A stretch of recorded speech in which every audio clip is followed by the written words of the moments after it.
નમસ્કાર વિદ્યાર્થી મિત્રો, આજના વિડીયોમાં આપણે વાત કરીશું કે કઈ રીતના વિજ્ઞાનની અંદર જે રિપીટર વિદ્યાર્થીઓ છે ફક્ત 5 પ્રકરણથી આરામથી પાસ પણ થઈ શકે છે અને 50+ માર્ક્સ પણ લઈ શકે છે।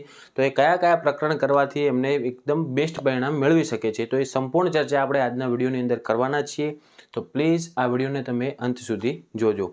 અગાઉ ઓલરેડી આપણે જુઓ બોર્ડ એક્ઝામ માટે જે આઈએમપી આપેલ છે એના પણ વિડીયો તમે જોતા રહેજો, કારણ કે તમારે પણ જે બોર્ડ એક્ઝામ આવે છે એના જ આપણે આઈએમપી બનાવેલા છે। તો એની પણ લિંક તમને વિડીયોની નીચે ડિસ્ક્રિપ્શનની અંદર મળી જશે, તો એકવાર જઈને જોઈ નાખજો। જે વિદ્યાર્થી મિત્રો ગણિતની અંદર ફેલ હોય, બેઝિક ગણિતની અંદર, તો એનો પણ આપણે વિડીયો બનાવેલ છે કે કઈ રીતના 4 પ્રકરણથી આરામથી તે પાસ પણ થઈ શકે છે અને 50+ માર્ક્સ પણ લઈ શકે છે, એનો પણ એક આપણે સંપૂર્ણ વિડીયો બનાવેલ છે। એની પણ લિંક તમને વિડીયોની નીચે ડિસ્ક્રિપ્શનની અંદર મળી જશે, તો એકવાર જઈને જોઈ નાખજો। ઓકે, ચેનલમાં જો તમે પહેલી વાર આવ્યો તો ચેનલને સબસ્ક્રાઈબ કરવાનું ન ભૂલતા અને બેલ આઇકન દબાવજો, જેથી આવા યુઝફુલ વિડીયો તમને સૌથી પહેલાં મળતા રહે। ધોરણ 10ના તમારા જેટલા પણ રિપીટર મિત્રો હોય એમના સુધી પણ આ વિડીયોને જરૂરથી શેર કરજો, કારણ કે એ પણ સારું રિઝલ્ટ મેળવી શકે અને આરામથી પાસ પણ થઈ શકે। ઓકે, હવે જો મિત્રો આપણે વાત કરીશું કે કયા પ્રકરણ કરવાથી, મતલબ કે કેટલા ટોટલ 5 પ્રકરણ કરવાથી તમે આરામથી પાસ પણ થઈ શકો છો અને 50+ માર્ક્સ પણ લઈ શકો છો। પહેલાં તમને સમજાવી દઉં કે જનરલ વિકલ્પ એ શું છે। તો જુઓ, બોર્ડની જે નવી પેપર પદ્ધતિ આવી છે એ મુજબ જોઈએ તો તમને માની લો કે વિભાગ બીની અંદર ટોટલ 12 પ્રશ્ન આપેલા હોય અને એની અંદરથી તમને કીધેલું હોય કે કોઈ પણ 9 લખો, તો તમને જે 9 આવડતા હોય એ તમારે લખવાના રહેશે, તો પણ તમારે 18 ગુણ જ આવશે। ઓકે, તો જુઓ એ ફાયદો તમને થશે। તો પહેલાં આપણે વાત કરીશું બીજા નંબરનું પ્રકરણ, જેનું નામ છે એસિડ, બેઝ અને ક્ષાર। જે ગુણ એના બોર્ડ એક્ઝામમાં 7 છે, પણ જનરલ વિકલ્પ સાથે એના ટોટલ 10 ગુણ થાય છે। તો આપણે જનરલ વિકલ્પ સાથે જ ગણવાનું, કારણ કે તમને એક્સ્ટ્રા પ્રશ્નો આપેલા જ હશે। વિભાગ બીમાં તમારે લખવાના 9, પણ તમને એક્સ્ટ્રા ટોટલ પ્રશ્નો કુલ કેટલા આપેલા છે? 12। તો તમારે 12માંથી આ પ્રશ્ન આના આવશે જ। ક્લિયર? પછી જુઓ ત્રીજા નંબરનું પ્રકરણ જોઈએ તો ધાતુઓ અને અધાતુઓ। જે ત્રીજા નંબરનું પ્રકરણ છે, આ પ્રકરણના નામ નવી જે બુક છે એના પ્રમાણે આપણે ક્રમ આપેલા છે। ત્રીજા નંબરનું પ્રકરણ છે જેનું નામ છે ધાતુઓ અને અધાતુઓ। તો એના ગુણ થાય છે 7 અને જનરલ વિકલ્પ સાથે એના ટોટલ 10 ગુણ થાય છે।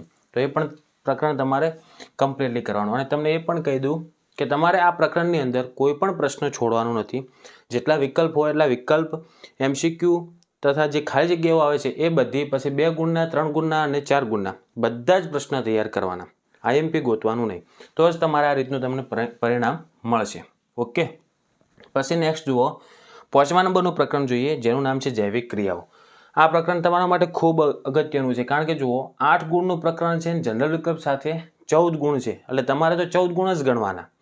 14 ગુણનું પ્રકરણ છે, તો આ પ્રકરણ તમારે એકદમ બેસ્ટ રીતે તૈયાર કરવું પડશે, કારણ કે તમને પાસ થવામાં ખૂબ જ હેલ્પ કરશે। ક્લિયર? જુઓ ચેપ્ટર નંબર 5, જેનું નામ છે જૈવિક ક્રિયાઓ, જે તમારે 14 ગુણમાં આવવાનું છે। તો એના જેટલા પણ MCQ હોય, હેતુલક્ષી ટોટલ બધા કરી નાખવાના। 1 માર્ક્સના પ્રશ્ન હોય, ખાલી જગ્યા હોય કે વિકલ્પ હોય, ખરા ખોટા આ બધા જ તૈયાર કરી નાખવાના। 2 ગુણના, 3 ગુણના અને 4 ગુણના પ્રશ્નો પણ બધા તૈયાર કરી નાખવાના। ક્લિયર?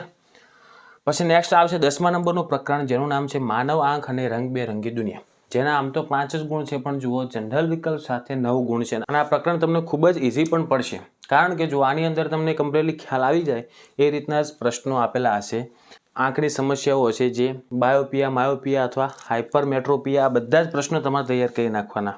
ઓકે, પછી નેક્સ્ટ છેલ્લું પ્રકરણ આપણે આપણું પર્યાવરણ, જે એકદમ ઇઝી પ્રકરણ છે। એના બોર્ડ એક્ઝામમાં તો 6 ગુણ થાય છે, પણ જનરલ વિકલ્પ સાથે ટોટલ 10 ગુણ છે। જુઓ આ પ્રકરણ તમારે ખૂબ અગત્યનું છે, ઇઝી પણ છે, તો આ પ્રકરણ તમારે આખું તૈયાર કરી નાખવાનું। 10 ગુણ છે, મતલબ વિભાગ એની અંદર એના વધારે પ્રશ્નો હશે, એ પણ સાથે સાથે યાદ રાખજો। અને તમારે આ તો તૈયાર કરવાના, પણ વિભાગ એ માટે એક્સ્ટ્રા પ્રશ્નો કરશો તો તમારે 50+ નહીં 60+ પણ માર્ક્સ આવી શકે, કારણ કે વિભાગ એની અંદર કોઈ જનરલ વિકલ્પ આપેલ હશે નહીં। અને જો તમે આટલા જ પ્રકરણના વિભાગ એના કમ્પ્લીટલી પ્રશ્ન કરશો અને તમે બધા જ સાચા લખશો તો તમારે 50+ માર્ક્સ તો આવી જ જશે। પણ આપણે એક્સ્ટ્રા પ્રકરણ કરવાનું એટલા માટે કહીએ છીએ કે 1-2 પ્રશ્ન તમારે ખોટા પડે તો તમારે માર્ક્સ બગડે નહીં। તો જુઓ ઓમ ગુણ જોઈએ આપણે બોર્ડ એક્ઝામની અંદર, તો એના ટોટલ 33 ગુણ થાય છે, પણ જનરલ વિકલ્પ સાથે જોઈએ તો 53 ગુણ થાય છે ફક્ત 5 પ્રકરણની અંદરથી।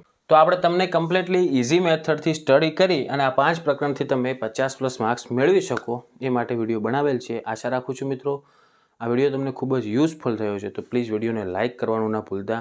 અને જો યુઝફુલ થયો તો પ્લીઝ કોમેન્ટની અંદર જોરથી રિપ્લાય પણ આપજો. ઓકે, ચેનલને જો સબસ્ક્રાઇબ ન કરી હોય તો સબસ્ક્રાઇબ કરી નાખો, જેથી તમને આવા યુઝફુલ વિડીયો સૌથી પહેલાં મળતા રહે. ધોરણ 10ના તમારા જેટલા પણ રિપીટર મિત્રો હોય, જે ફેલ થયેલા વિદ્યાર્થીઓ છે, ગણિત કે વિજ્ઞાનના વિદ્યાર્થીઓ હોય, એ બધા સુધી પણ આ વિડીયોને જરૂરથી શેર કરજો. ઓકે, જો મિત્રો સાથે સાથે તમને એ પણ યાદ કરાવું કે જે આપણે બોર્ડ એક્ઝામના IMP આપીએ છીએ વિજ્ઞાનના કે ગણિતના, એ પણ તમે સાથે સાથે જોતા રહેજો, કારણ કે તમને એનાથી પણ ઘણો બધો ફાયદો થશે. એની લિંક તમને વિડીયોની નીચે ડિસ્ક્રિપ્શનની અંદર મળી જશે, તો એકવાર એ પણ જોઈ નાખજો. ઓકે, વિજ્ઞાનના આપણે પ્રકરણ 1, 2, 3, 4 અને 5 સુધીના ટોટલ મોસ્ટ IMP આપેલ છે, એ પણ તમે જોઈ નાખજો, જે વિભાગ બીની અંદર તમારે કામ લાગશે. એટલીસ્ટ તમે એકવાર એ પ્રશ્ન તૈયાર કરેલો છે તો તમારે પ્રશ્નો કોરો મૂકવાનો રહેશે નહીં. તમે 1 કે 2 લીટી જેટલો પણ લખશો એનો પણ થોડા ઘણો માર્ક્સ મળશે, એટલે તમને ફાયદો જ છે, તો જરૂરથી કરજો. ઓકે, હવે મળશું આપણે નેક્સ્ટ વિડીયોમાં. Thank you so much for watching my videos. Thank you so much.